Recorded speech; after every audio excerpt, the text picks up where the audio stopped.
오늘 함께 나눌 은혜의 말씀은 사도행전 8장 26절에서 40절의 말씀입니다. 한 절씩 교독하며 나가길 원합니다. 주의 사자가 빌립에게 말하여 이르되 일어나서 남쪽으로 향하여 예루살렘에서 가사로 내려가는 길까지 가라 하니 그 길은 광야라. 일어나 가서 보니 에디오피아 사람 곧 에디오피아 여왕 간다게의 모든 국고를 맡은 관리인 내시가 예배하러 예루살렘에 왔다가 돌아가는데 수레를 타고 선지자 이사야의 글을 읽더라. 성령이 빌립더러 이르시되 이 수레로 가까이 나아가라 하시거늘 빌립이 달려가서 선지자 이사야의 글 읽는 것을 듣고 말하되 읽는 것을 깨닫느냐? 대답하되 지도해 주는 사람이 없으니 어찌 깨달을 수 있느냐 하고 빌립을 청하여 수레에 올라 같이 앉으라 하니라. 읽는 성경 구절은 이것이니 일러스되 그가 도살자에게로 가는 양과 같이 끌려갔고 털 깎는 자 앞에 있는 어린 양이 조용함과 같이 그의 입을 열지 아니하였도다. 그가 굴욕을 당했을 때 공정한 재판도 받지 못하였으니 누가 그의 세대를 말하리요.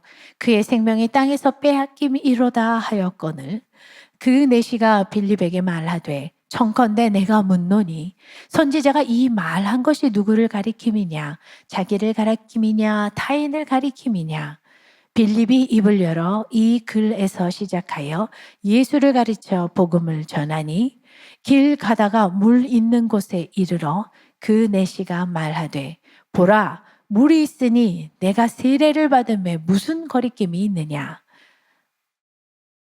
이에 명하여 수레를 멈추고 빌립과 내시가 둘 다 물에 내려가 빌립이 세례를 베풀고 둘이 물에서 올라올새 주의 영이 빌립을 이끌어간지라. 내시는 기쁘게 길을 가므로 그를 다시 보지 못하니라. 함께 있습니다. 빌립은 아소도에 나타나 여러 성을 지나다니며 복음을 전하고 가이사랴에 이르니라. 아멘. 오늘 이 사도행전 8장의 말씀을 가지고 성령의 인도하심을 따라라는 제목으로 잠시 하나님 말씀 전하도록 하겠습니다. 이 코로나가 길어지면서 제가 집에 있을 때 저희 자녀들과 함께 자주 보는 프로그램이 있습니다. 어떤 거냐면 이렇게 랜선 여행을 하는 프로그램이에요. 국내외 여러 지역이나 나라들을 이렇게 TV 안에서 예전에 촬영했던 그 촬영 기록을 가지고서 다시 이렇게 재방을 해주는 그런 프로그램들이 참 많이 있는데 볼 때마다 막 되게 설레입니다. 와, 너무 가보고 싶다. 진짜 예쁘다. 저렇게 좋은 데가 많은데 우리는 도대체 언제 갈 수 있을까? 그런 아쉬운 마음도 있지만 그 아쉬운 마음을 달래고자 그래서 그 랜선 여행을 더 하게 되는 것 같습니다. 자, 코로나가 길어지면서 여행도 또 저희가 지금 교회에서 진행하는 모든 사역도요, 이처럼 다 랜선으로 바뀌게 된 세상이 되었습니다.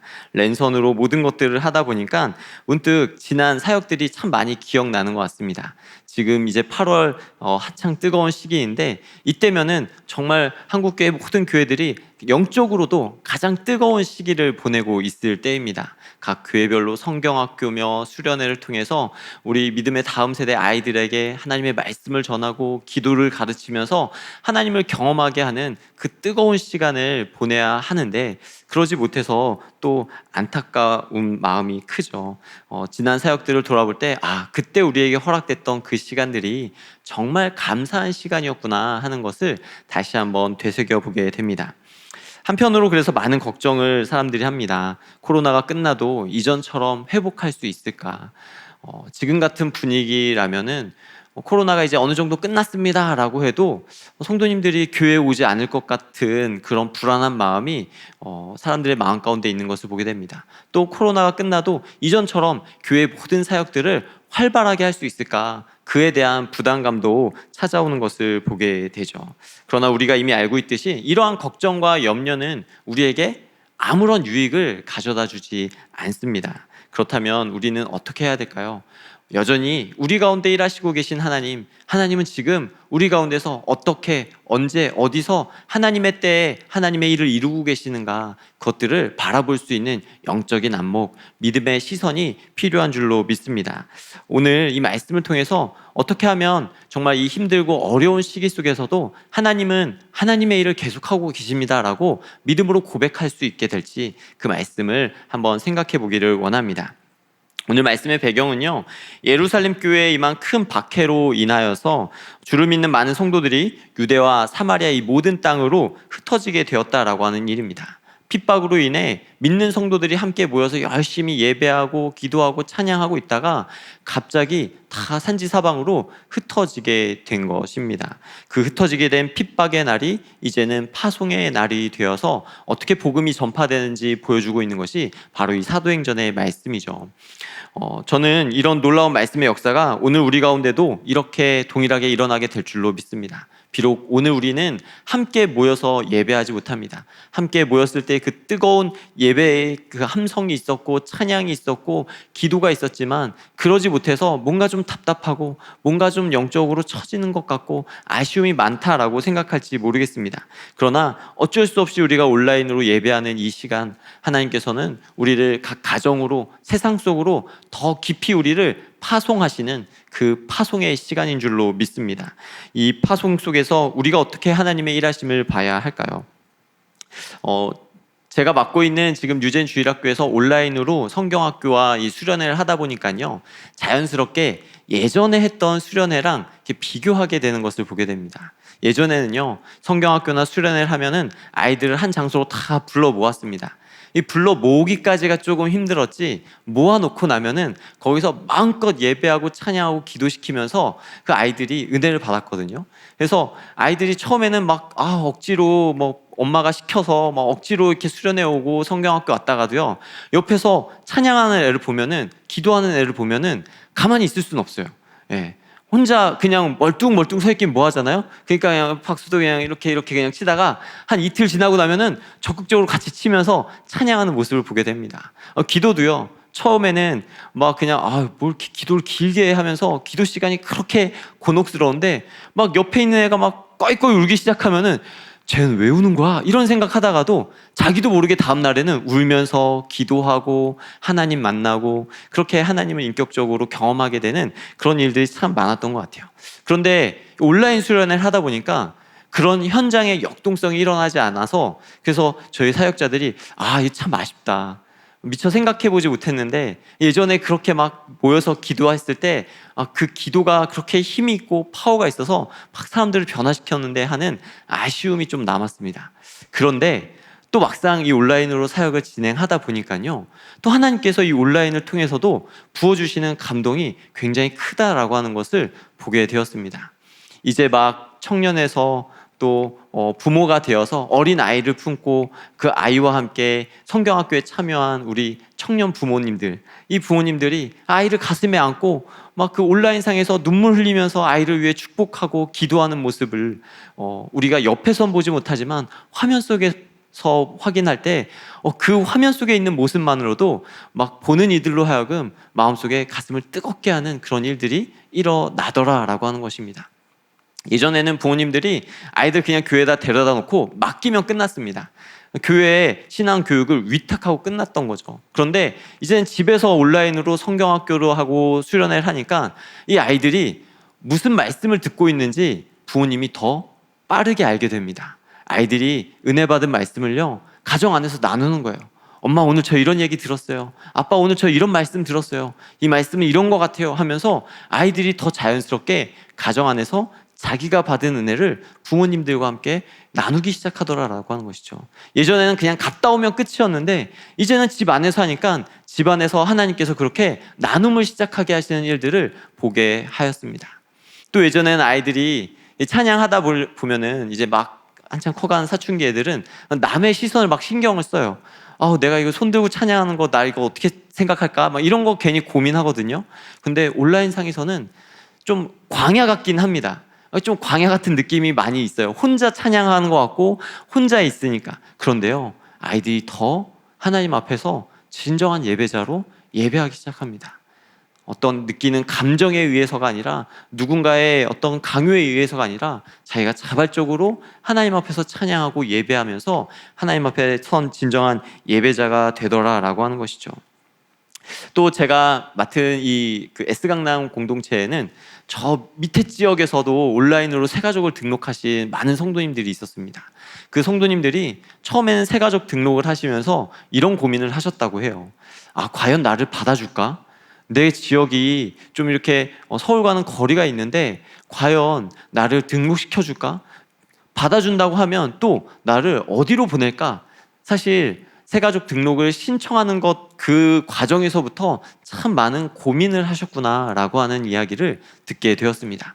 근데 이분들이 온라인 새가족을 수료하고 또 온라인으로 계속 진행되고 있는 저희 공동체 순예배에 참여하시고 나면은 그렇게 행복해 하십니다.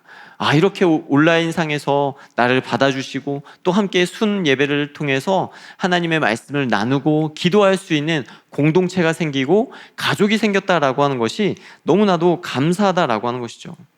코로나로 인해서 많은 부분들이 우리가 잃은 것 같고 많은 부분들이 아직 정상으로 회복되지 않은 것은 사실입니다. 그러나 하나님께서는 이 코로나 가운데서 많은 것을 잃은 것 같은 이 상황 가운데서도 여전히 하나님의 일을 이루고 계시고 여전히 하나님께서 주의 복음이 전파될 수 있도록, 그래서 흩어진 이 핍박의 날이 파송의 날이 되어서 주의 복음이 더 땅끝까지 이르러 전파될 수 있도록 우리의 모든 것들을 사용하고 계심을 보게 된다라고 하는 것입니다. 저는 오늘 이 말씀이 그리하여서 정말 교회 안에서만 일어나는 말씀이 아니라 내 삶 가운데서도 일하시는 하나님, 내 삶 가운데서도 나를 주의 인도하심 따라 성령의 일하심을 따라 나에게도 역사하시는 그 하나님을 보게 하는 그러한 하나님의 말씀이 되기를 간절히 소망합니다. 예루살렘 교회의 그 흩어짐의 결과로 빌립을 통해 사마리아의 복음이 전해집니다. 이 사마리아는요, 정치적으로, 경제적으로, 문화적으로 굉장히 중요한 도시였습니다. 또한 종교적으로도 굉장히 중요한 도시였습니다. 이 지역 자체가 복음이 전해져야만 하는 너무나도 중요한 곳이었는데 예루살렘에만 모여 있다 보니까, 유대에만 모여 있다 보니까 이 복음이 사마리아로 넘어가지 않고 있었던 거예요. 그런데 예루살렘에 임한 핍박으로 인하여서 하나님께서 사도들을 흩트기 시작하셨죠. 그리고 그 결과로 이 빌립사님이 사마리아에 가서 복음을 전했는데 놀라운 부흥의 역사가 막 일어나기 시작했습니다. 부흥의 불길이 퍼지기 시작하는데 예수님을 알지도 못하고 믿지도 못했던 사람들이, 또 마술과 귀신 들림 현상이 많이 나타났던 그 땅이 성령 받게 되었더라라고 하는 것입니다. 이 소식을 듣고 베드로와 요한도 와서 사람들에게 안수하여서 성령 받게 하는 그런 역사들이 막 나타나는 그러한 곳이었습니다. 사마리아는 영적으로 황폐한 땅이었는데요. 왜 영적으로 황폐한 땅이었는가? 이 영적으로 황폐하다라고 하는 것을 우리가 좀 잠깐 생각해 봐야 될 필요가 있습니다. 사실 선교지에 가면은 영적으로 황폐한 지역에서 만난 그런 형제 자매들이 귀신 들림 현상이 참 많은 것을 보게 돼요. 근데 우리는 이 영적이다라고 하는 것을 어떤 귀신 들림, 또 귀신이 떠나가고 뭔가 어떤 신비한 이런 현상적인 것에만 초점을 맞추고 생각할 때가 많은데요. 영적이다라고 하는 것은 하나님의 말씀을 기준으로 해서 우리가 생각해 봐야 한다라고 하는 것입니다. 영적인 것의 가장 근본적인 것은 하나님이 기록하신 말씀을 통해서 나타나는 것들, 영적 세계의 그 기초가 바로 하나님의 말씀이다라고 하는 것이죠. 이 말씀이 없으니까 영적으로 황폐해지는 거예요. 영적으로 황폐해지니까 귀신 들림의 현상도 나타나는 건데, 우리는 현상만 쫓아갈 때 그때 잘못된 영적인 것들을 쫓아갈 위험이 크다라고 하는 것이죠. 그래서 요한복음 6장 63절 우리에게 이렇게 말씀합니다. 살리는 것은 영이니 육은 무익하니라. 내가 너희에게 이른 말이 영이요 생명이니라 라고 말씀합니다. 살리는 것이 영입니다.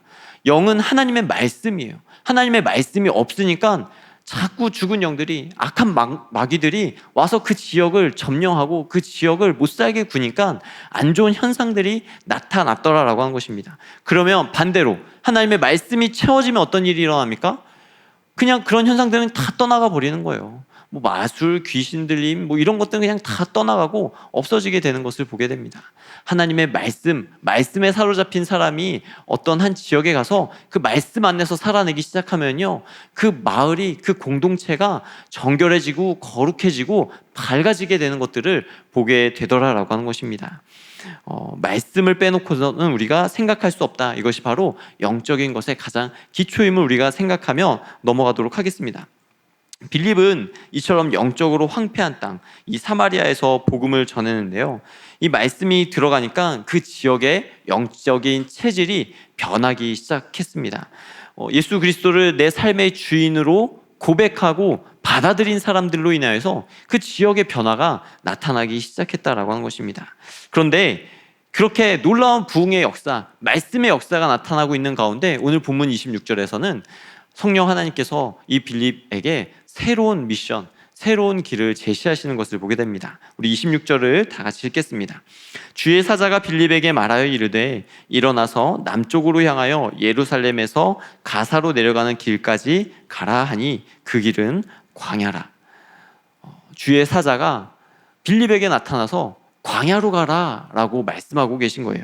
이 예루살렘에서 가사에 이르는 이 광야길은요, 상인들이 애굽으로 가는 길에 있어서 굉장히 중요한 거점이었습니다. 이 남쪽 평야에 있는 블레셋 도시 가사는 인도와 아라비아 지역까지 가는 무역의 중심지로서 그 사막으로 들어가기 직전에 마지막으로 물을 구할 수 있는 굉장히 중요한 장소였다고 합니다. 그런데 지금 빌립 집사님은 사마리아에 있습니다. 이 사마리아에서 가사까지 가려면요, 사마리아에서 예루살렘으로 70km, 예루살렘에서 가사까지 70km, 경유하면 140km, 직선거리로 가도 100km 걸릴 정도로 굉장히 먼 거리였어요. 거리를 떠나서 지금 한창 이제 막 사마리아에 와서 복음이 막 전파되고 있어요. 복음의 영광이 나타나고 있고 복음의 능력이 나타나고 있습니다. 복음이 전파되면서 막 이제 이 영적으로 황폐한 땅이 다져지고 있구나, 여기에 복음이 심겨지고 있구나 라고 하는 기쁨을 막 맛보고 있던 그때예요. 근데 그때 옮기라고 하는 거죠. 광야로 옮기라고, 또 옮기라고. 그때 이 빌립 집사님의 마음이 어땠을까요? 우리가 오직 성령의 인도하심에 따라 순종하겠습니다, 성령의 인도하심을 따라 살고 싶습니다 라고 고백합니다. 그런데 때때로는 우리가 열심히 일하고 정말 기도하며 닦아놓은 그 터전을 쉽게 떠나지 못할 때도 있는 것 같습니다. 왜냐하면 거기가 너무 익숙하거든요. 거기에 기쁨이 있거든요. 거기에 내가 아는 사람도 많고요, 거기에 내가 즐거움을 얻을 만한 것들이 참 많이 있기 때문입니다.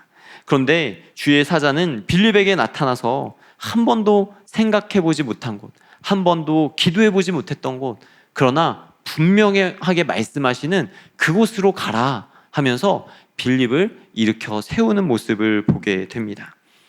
때를 얻든지 못 얻든지 복음 전하라는 이 말씀에 우리가 언제 그럼 순종할 수 있을까요? 우리의 마음 가운데 주님이 말씀하셨구나, 이 말씀을 내가 따라가야겠다라고 하는 주님의 평안과 주님 주신 담대함이 있을 때 사인이 있다면 우리는 이 주의 말씀을 따라 믿음으로 순종하고 따라 나아가야 될 줄로 믿습니다. 저는 새로운 교회에 오기 전까지는 사실 선교라고 하는 거에 큰 관심이 없었습니다. 선교? 그냥 기도하고 잘 보내드리는 사람이 되면 되지라는 생각도 했던 것 같고요. 또 조금 교만한 마음도 있었던 것 같습니다. 하나님, 저 군대에서 5년 동안이나 나름 군 선교도 했습니다. 이만하면 됐지 않습니까? 하는 그런 마음도 제가 가지고 있었던 것 같아요. 그런데 새로운 교회에 와서 하나님께서 저에게 한 5년 동안은, 지금은 유전을 맡고 있지만 그 전에 한 5년 동안은 매년 선교지로 나갈 수 있는 단기 선교팀을 이끌고 나가는 선교 사역을 맡겨주셨습니다. 여러 선교팀을 맡으면서 선교에 대한 새로운 눈을 뜨게 하신 것 같습니다. 선교지에 선신하고 있는 선교사님들을 바라보면 저분들이 수고하고 헌신하고 있는 그 사랑에 내가 빚진 자구나 라고 하는 생각을 들게 합니다. 또 이전처럼 지금 시즌이면 막 이렇게 선교팀을 꾸려가지고 단기 선교를 나가면, 아울리치를 나가면 정말 하나님께서 나간 팀원들, 우리 성도님들 한 사람 한 사람에게 부어주시는 놀라운 메시지가 있었어요. 막 하나님께서 그 선교지에서 만나주시고 막 기도에 응답해주시고 일하시는 것들을 보게 하셨습니다. 그래서 선교지에 나갔다 오면 몸은 너무 힘들고 어렵지만 그런데 하나님께서 일하시는 현장을 본다라고 하는 벅찬 감동이 저에게 주어지는 시간이었습니다. 그래서 지금은 그렇습니다. 선교에 대한 어떤 예전에는 난 상관없어, 난 선교랑 상관없는 사람이야, 이게 아니라 누구든지 어떤 성도님이든 새로운 교회에서 선교하면 꼭 신청하세요. 한번 나가보세요. 정말 좋아요. 정말 하나님께서 일하심을 볼 수 있습니다 라고 적극적으로 권면하고 추천할 수 있고 또 함께 이끌고 가고 싶은 그러한 마음으로 하나님께서 저의 마음을 다져주시고 변화시켜 주셨다라고 하는 것입니다.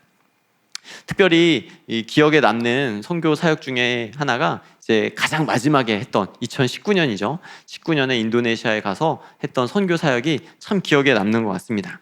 저희 교회에서는 현지인 사역자 대회라고 하는 이 선교 사역을 하는데요. 인도네시아에 있는 한 교회와 연합해서 그 사역들을 이룹니다. 그 인도네시아에 있는 그 현지 교회, 한인 교회는 인도네시아의 4개 중요한 거점 지역들을 두고서 분기마다 거기에 선교지를 돕니다. 자카르타, 족자카르타, 또 메단, 깔리만탄 이쪽에 돌면서 계속 거기에 있는 목회자들을 집중적으로 훈련시키고 그분들에게 복음을 전하는 그런 일들을 하는데 19년도에 다녀온 곳은 바로 인도네시아의 깔리만탄이라고 하는 섬, 보르네오라고 하는 섬이었습니다. 사실 그 보르네오라고 하는 섬은 가기 전까지는 잘 몰랐던 섬인데 다녀오고 나니까 굉장히 무섭기도 한 섬이었습니다. 왜냐하면은 19세기까지 식인 습관을 가지고 있는 섬이었거든요. 1950년대 이전에는 정말 신석기 시대 이전의 원시 공동체의 모습. 그래서 굉장히 무섭습니다. 찾아보시기 바랍니다. 굉장히 무서운 그런 사람들이 살고 있었습니다. 이 섬의 원주민은 다약족인데요.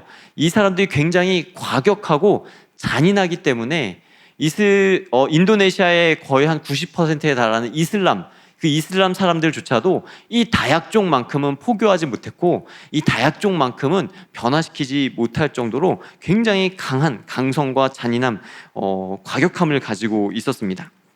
그래서 현지인 사역자들을 여기서 해야 된다라고 했을 때 사실 고민이 있었습니다. 좀 무서운 데인데 가야 될까?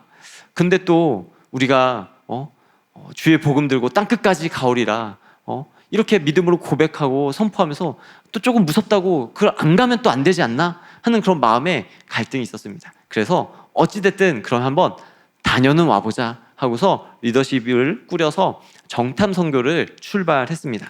사실 정탐 선교를 갈 때까지만 해도 제 안에는 요나와 같은 마음이 있었던 것 같아요. 요나와 같은 마음은 주님, 저긴 별로 가고 싶지 않습니다.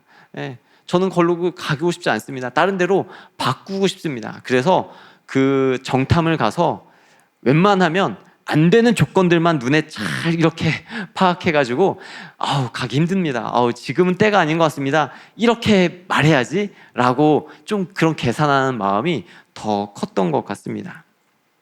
그런데 선교 현장에 딱 도착했을 때요, 하나님께서 저의 이런 생각들을, 그리고 저의 생각에 조금이라도 동의했던 분들의 모든 생각을 다 바꿔버리셨습니다. 정말 놀랍도록 바꾸셨어요. 저희가 일부러 그 일정을 되게 짧게 잡았음에도 불구하고 하나님의 일하심은요, 그 시간이 짧다고 해서 일하시지 않는 게 아니다라고 하는 것을 정말 우리의 마음으로 또 우리의 두 눈으로 확인할 수 있는 시간이었습니다. 먼저 하나님께서 그 깔리만탄 지역에 들어갔을 때 큰 평안을 주셨어요. 얼마나 참 큰 평안을 주셨냐면요, 저희를 이제 맞이하고 저희에게 그 선교 지역을 소개시켜 주시는 선교사님이 저희가 도착하자마자 시간이 별로 없으니까 막 여기저기 데리고 돌아다니면서 이야기들을 막 하시는 거예요.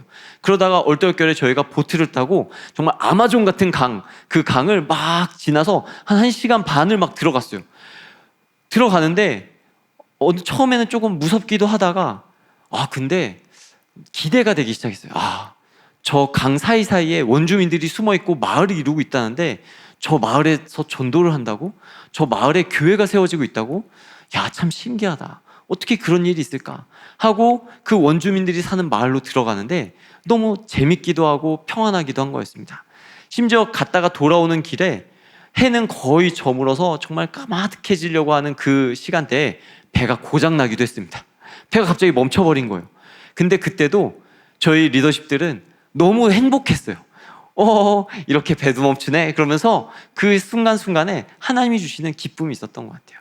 그리고 하나님이 정말 특별한 두 가지의 만남을 준비해 주셨습니다. 첫 번째는 바로 저희를 그 안내해 주시던 선교사님과의 만남이에요. 이 선교사님이 얼마나 뜨겁게 기도를 하시면서 그 지역에 사는 어린 영혼들을 마음에 품고 기도하시는지, 저희들한테 그 어린 영혼들이 정말 귀하다고, 이 아이들이 인도네시아를 바꿀 아이들이라고, 그 아이들을 향한 미래를 선포하고 축복하고 그 사역 가운데 자기의 모든 삶을 바치고 있는 것을 막 하나씩 이야기해 주시는데 저희들의 가슴도 막 뜨거워졌습니다. 그 뜨거운 열정을 듣고 나면은 여기를 꼭 와야겠다라고 하는 생각이 정말 들게 됩니다. 또 두 번째는 저희가 현지인 사역자 대회를 할 수 있는 여러 정탐 지역들을 리스트해 놓고 방문하고 있었는데, 근데 아무리 방문을 해도 도대체 여기가 우리가 정말 선교 사역을 펼칠 수 있는 합당한 장소일까에 대한 확신 있는 장소가 한 군데도 없었습니다. 그런데 공항에 도착하기 딱 10분 전, 저희가 돌아오는 공항, 다시 자카르타로 넘어와야 되는 공항, 그 비행기를 타러 공항에 도착해야 되는 시간 10분을 남겨놓고 마지막에 도착했던 그 장소를 정탐하면서 저희들의 마음이 확 바뀌었습니다. 와, 하나님이 마치 예배해 두신 장소인 것 같다. 예수님께서 마치 유월절 만찬을 준비하기 위해서 베드로와 요한을 보내시면서 너희는 성내로 들어가 물 한 동이 들고 들어간 자를 따라가라. 그러면 거기에 준비되어 있을 것이다 라고 말씀하신 것처럼, 정말 그 장소에 도착하는 순간 이 장소에 하나님께서 하나님의 잔치를, 은혜의 잔치를 준비해 두셨구나. 여기서 하나님께서 만찬을 이루게 하시고 축제를 이루게 하시겠구나 라고 하는 그런 확신이, 또 그런 응답이 주어졌더라라고 하는 것입니다. 그래서 이 모든 사역을 이제 정탐 사역부터 모든 사역을 마치고 돌아오면서요, 저희가 한 가지 깨달은 것이 있습니다. 그것은 무엇이었냐면, 성령께서 우리의 모든 걸음을 인도에 나아가셨을 때 우리가 지으려던 후보지가 하나님의 응답지가 될 수 있다라고 하는 사실입니다. 내 생각으로는 여긴 아니야, 여긴 가면 안 돼 라고 생각했던 그런 지역일 수도 있지만, 그러나 내 의가 아니라, 내 판단이 아니라, 내 생각이 아니라 하나님의 인도하심을 따라, 하나님의 이끄심을 따라 가면 그곳이 하나님이 응답하시는 곳, 하나님의 응답지가 있는 곳임을 우리가 보게 된다라고 하는 것입니다. 우리 그렇게 나아갔던 빌립 집사님의 모습을 계속해서 보기 원하는데요, 우리 27절과 28절의 말씀을 읽도록 하겠습니다. 일어나 가서 보니 에디오피아 사람 곧 에디오피아 여왕 간다게의 모든 국고를 맡은 관리인 네시가 예배하러 예루살렘에 왔다가 돌아가는데 수레를 타고 선지자 이사야의 글을 읽더라. 성령의 인도하심을 따라 먼 길을 달려간 빌립 집사님이요, 이제 그곳에 당도하여서 한 사람을 만나게 됩니다. 그리고 그 사람이 어떤 사람인지 성경이 우리에게 오늘 소개를 해주고 있는데요, 첫째, 그 사람은 에디오피아 사람이었습니다. 피부가 검은 에디오피아 사람이었고요, 국적 또한 다른 사람이었죠. 두 번째로, 그는 여왕 간다게의 국고를 맡은 관리인이었습니다. 상당한 고위 관리직, 지금으로 치면 아마 재무장관과 같은 그런 사람이었던 것 같습니다. 세 번째로, 그는 넷이라고 했습니다. 여왕의 신임을 받아 재무장관이라고 하는 높은 직책을 감당하기 위해서는 당시에 아마 행해지던 관습에 따라, 문화에 따라 그런 내시에 있는 사람들을 뽑았던 것 같습니다. 네 번째로, 그는 예배를 하기 위해 예루살렘에 왔다가 돌아가는 길이다라고 말씀합니다. 앞선 설명에서처럼 그는 유대인도 아니고 헬라인도 아니고 에디오피아 사람이었습니다. 에디오피아, 이방인 넷이었습니다. 그럼 그가 예루살렘에 무엇을 하러 왔냐면 예배를 하러 왔다가 돌아가는 길이다라고 하는 점은 우리가 주목해 봐야 할 점입니다. 사회적인 위치가 있고요, 또 물리적인 거리가 굉장히 있는 그런 사람이었습니다. 그런데 그것을 다 뛰어넘고 그는 자기의 시간을 내어서, 자기의 물질을 내어서 무엇을 하러 예루살렘에 갔냐면 예배하기 위해, 하나님을 예배하기 위해 예루살렘에 갔다 오고 있는 사람이었다라고 하는 것이죠. 그가 수레를 타고 이동하고 있다라고 하는 것은 충분한 재력이 있음을 의미하고요. 또 혼자 오고 간 것이 아님을 우리에게 말해줍니다. 끝으로 그는 선지자 이사야의 글을 읽고 있었습니다. 이동 중에도 소리 내어서 하나님의 말씀을 계속 읽고 있었고 그 본문은 이사야였습니다. 성경 안에 작은 성경이라 불리는 이 이사야의 말씀을 읽으면서 말씀에 대한 갈급함이 그 안에 막 끓어오르고 있다라고 하는 것을 우리는 확인해 볼 수 있습니다. 특별히 예루살렘이라고 하는 지역에 방금 갔다 오는 과정 가운데 있었다라고 하는 것은 아마 이 에디오피아 사람도 예루살렘 안에서 일어났던 뭔가 특별한 일에 대해서, 바로 예수님이 십자가에서 죽으시고 부활하신 그 모든 일들에 대해서 어떤 이야기를 들은 것 같아요.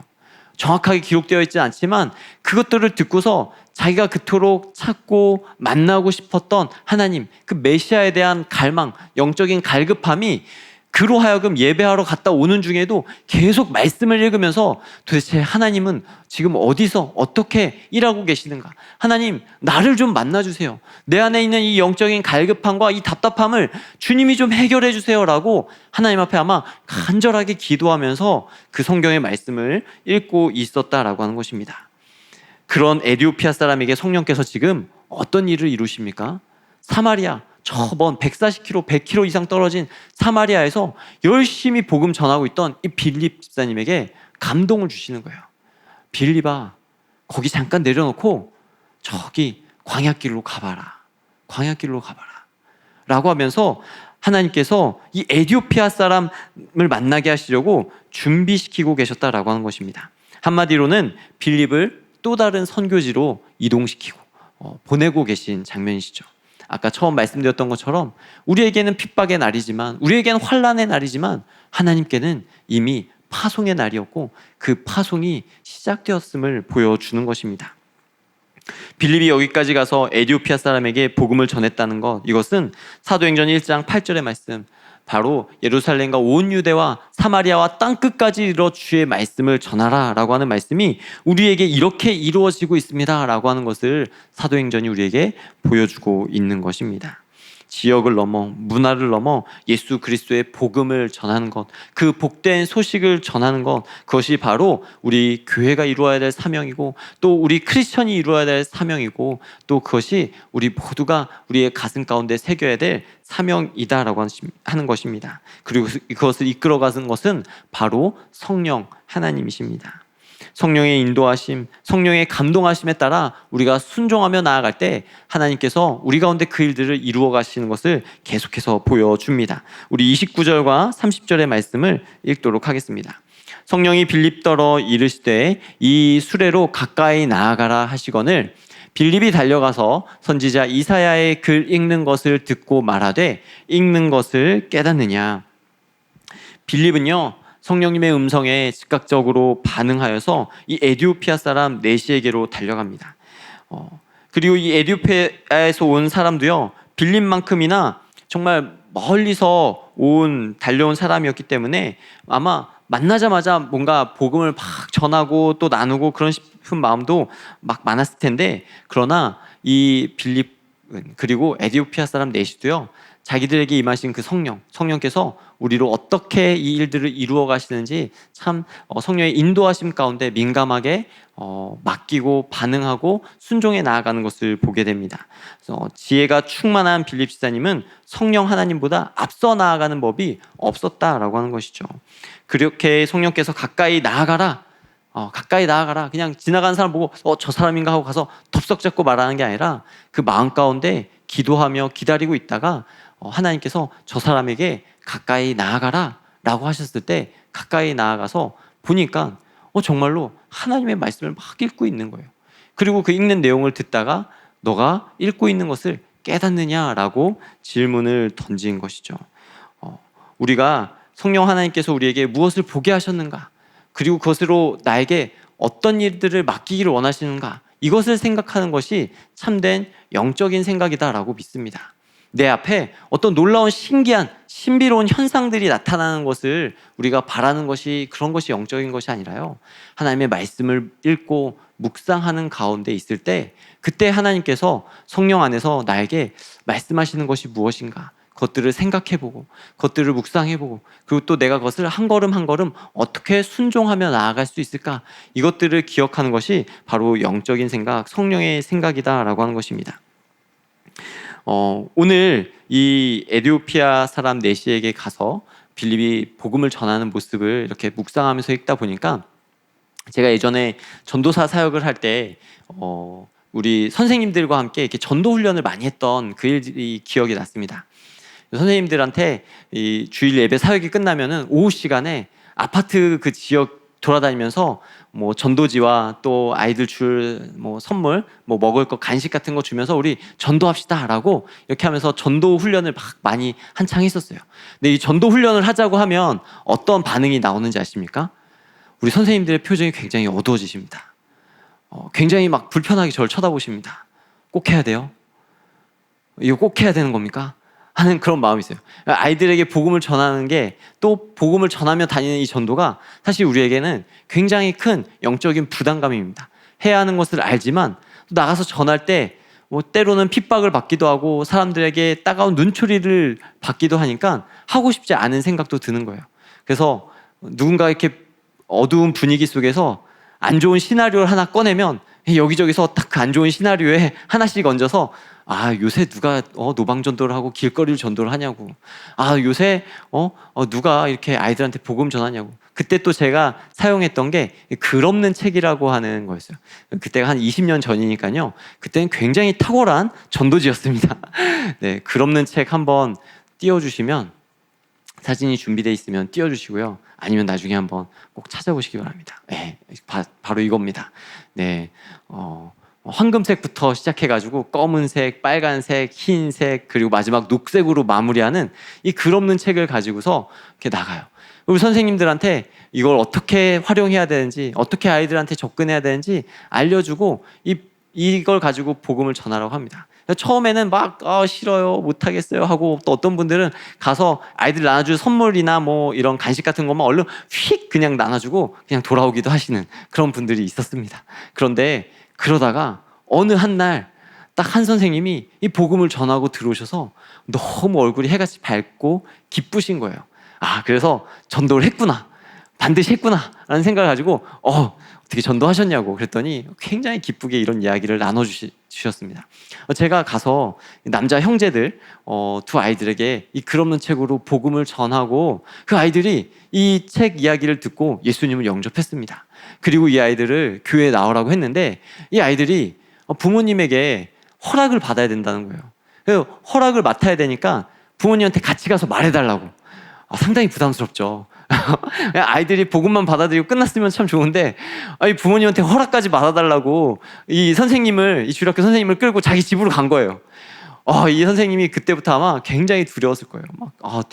가슴이 쿵닥쿵닥 하는 가운데 그 아이들 손에 이끌려서 그 집에 갔습니다. 근데 그 집에 갔는데 놀라운 일이 있었어요. 첫 번째, 그 아이들, 이 남자 형제들의 부모님은요, 우리나라에서 굉장히 유명한 불교 재단의 D대학교, 거기에서 불교 동아리 회장 출신의 부모님이었어요. 불심이 아주 깊은 분들이었습니다.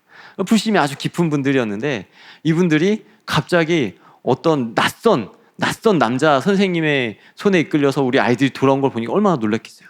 그런데요, 이 선생님이요, 이 주일학교 선생님의 고등학교 은사분이셨어요.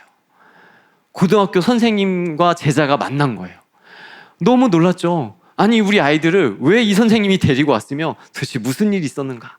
근데 이 아이들에게 복음을 전한 일과 또 그래서 이 아이들이 교회 나오고 싶다고 했던 이야기를 들으니까 이 선생님이 이 아이 남자 형제들의 부모님이 흔쾌히 이 아이들을 그 주부터 교회에 보내기 시작하셨습니다. 왜냐하면 이 선생님이 학교 다닐 때 그렇게 성실하게 수업에 임하고 공부하는 모습을 보면서 교회 다니는 애는 뭔가 다르구나 이런 생각을 하고 계셨대요. 그리고서 이제 한참 몇 년이 지난 다음에 어떻게 지내나 사실 가끔 생각나기도 했는데 갑자기 아이들의 손을 잡고 와서 교회 다니게 해달라니까 흔쾌히 그 아이들을 교회에 보내주면서 그때부터 그 아이들이 신앙생활을 시작했더라라고 하는 것입니다. 우리의 인간적인 생각만으로는요, 복음을 전할 때 복음이 전해지지 않을 것 같은 여러 가지 이유가 있고 저항이 있습니다. 그래서 그냥 포기하고 주저앉게 됩니다. 그러나 나를 앞세우는 것이 아니라 하나님의 말씀을 앞세워 나아갈 때, 그 말씀의 일하심을 보게 될 때, 그때 성령께서 우리 가운데 함께 하시는 것을 보게 된다라고 하는 것입니다. 오늘 이 에디오피아 사람도 마찬가지였습니다. 자기 의로서는 하나님의 말씀 읽고 깨달을 수가 없으니까 하나님이 하나님의 사람을 보내주셔서 그 사람으로 하여금 자기가 읽고 있는 그 말씀이 무엇인지를 깨닫게 하고 그것으로 인하여 영적인 해결함을 얻게 하셨다라고 하는 것이죠. 전도라고 하는 것은 이처럼 하나님께서 그토록 찾고 있는 한 사람, 그 한 사람에게 찾아가서 주의 복음을 전하는 것입니다. 하나님의 말씀을 전하는 거예요. 내 실력으로 하는 것이 아니라, 내 지식으로 하는 것이 아니라, 내 경험으로 하는 것이 아니라 성령께서 우리의 삶을 그렇게 인도해 가시고 이끌어 가실 때, 그때 우리가 그 하나님의 인도하심을 따라 복음을 들어야 될 사람을 만날 수 있게 된다는 것입니다. 아마 지금 이 코로나로 인하여서 우리가 정말 이전과 같이 전도 집회를 막 뜨겁게 할 수 없는 그런 상황입니다. 그러나 여러 유튜브 채널을 전전하면서 이 영적인 갈급함을 채우고자 노력하는 많은 사람들이 있을 겁니다. 오늘 우리가 이따가 기도할 때 그런 기도를 했으면 좋겠어요. 하나님, 제가 만나야 될 에디오피아 사람은 누구입니까? 제가 전해야 될 복음, 그 복음 듣기를 소망하고 있는 사람은 누구입니까? 주님, 저에게 그 사람을 알게 하시고 그 사람에게 저를 보내주십시오라고 기도할 수 있는 그런 저와 우리 모든 성도님들이 되기를 주의 이름으로 간절히 소망합니다. 우리 계속해서 35절과 36절의 말씀을 읽도록 하겠습니다. 빌립이 입을 열어 이 글에서 시작하여 예수를 가르쳐 복음을 전하니 길 가다가 물 있는 곳에 이르러 그 내시가 말하되 보라, 물이 있으니 내가 세례 받음에 무슨 거리낌이 있느냐.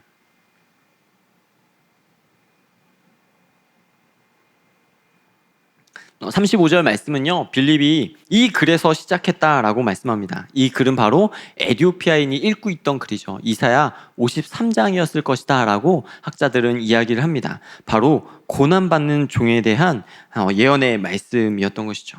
예수님의 그 구원 사건을 사실 지금 우리는 이미 다 알고 있는 입장이기 때문에 그 구원의 소식이 얼마나 놀라운 일인지 감흥이 덜할 수 있습니다.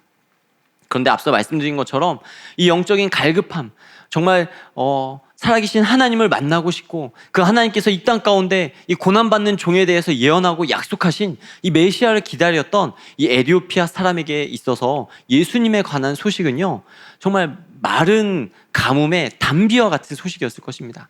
정말 목이 타서 목말라서 너무 힘든데 생수 한 모금을 딱 마신 것 같은 그런 기쁨이 있는 말씀이 바로 이 예수님에 관한 말씀이었던 것입니다. 근데 이 예수님에 관한 말씀이 예수님을 가리키는지 알지 못하고 있는 그때에 바로 빌립이라고 하는 집사님이 와서 이 고난받는 종에 관한 말씀이 우리를 구원하기 위해 이 땅에 오신 예수 그리스도이십니다. 그분이 우리를 위해 오셔서 온갖 고난과 고통과 우리의 모든 죄를 다 담당해서 죽으시고 부활하셔서 영원한 산 소망이 되셨습니다 라고 하는 것을 알려주고 깨닫게 했다라고 하는 것은 이 에디오피아인에게는 굉장히 큰 충격이었다라고 하는 것입니다. 자기의 재물과 휴가를 다 써가며 예배에 열심을 내었던 그 에디오피아 사람, 그 사람은요, 이 하나님의 말씀을 듣고 얼마나 기쁘고 감사하고 감격했을까요? 빌립 집사님은 평신도였지만 이처럼 하나님의 말씀에 충만했기 때문에 자신이 복음을 전해야 되는 그 순간에 그 복음을 전하는 것에 두려움이 없었고 담대함이 있었다라고 하는 사실을 우리는 반드시 기억해야 될 것입니다. 그러므로 진정한 영적인 충만함은 무엇입니까? 바로 복음의 말씀이 내 안에 있는 것입니다. 어떤 신비한 현상이나 그 나타난 일들을 쫓아다니는 것이 아니라 나에게 정말 그 말씀이 언제든지 흘러나올 수 있는 것, 하나님의 그 말씀을 전하고 싶어하는 마음, 그것이 바로 우리에게 있는 진정한 영적인 사람, 영적인 충만함이다라고 하는 것입니다. 빌립 집사님이 전한 것은 두말할 것도 없이 복음 그대로였습니다. 성경은 예수를 가르쳐 복음을 전했다라고 말씀합니다. 이 땅에 하나님의 아들로서 오신 예수 그리스도, 성령의 지혜로 하나님 나라의 말씀을 풀어 가르치신 예수 그리스도, 그 말씀의 능력, 그 기적의 능력, 그 회복의 능력을 이 에디오피아인에게 아마 가감없이 다 전했을 것입니다. 우리를 위해 십자가에서 죽으시고 부활하신 그 어린 양 예수, 그 복음으로 인해서 이 에디오피아인은요, 그 자리에서 즉시로 세례받기로 결단합니다. 세례받기로 결단하고 하나님의 자녀가 되기로 결단하였다라고 하는 것입니다.